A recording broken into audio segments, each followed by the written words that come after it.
anytime, all these guys, they're all competing for they're competing for roles, spots, roster, but they're two guys that are under contract right now that we added. I think that we never put a cap on like what they're competing for. I want to see it, and then we'll go by what we see. And that was the case with Jaleel a year ago, and he sat here as an undrafted free agent that was going through the workouts, and then pretty soon you began to see it, and then so I don't want to,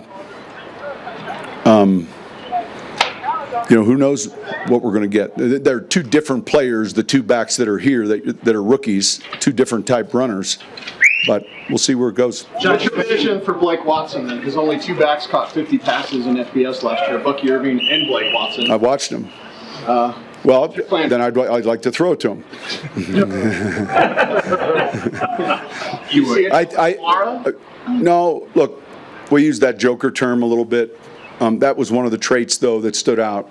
And he was one of those guys, again, in the 7th round, 6th round. But we saw a player that was natural catching the ball.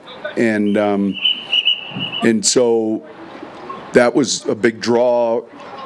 When we read a player, that was the draw to his vision.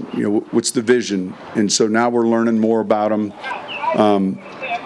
I'm not making the comparison, but when we drafted Kamara, we saw that vision, but we didn't realize the other things in the running game.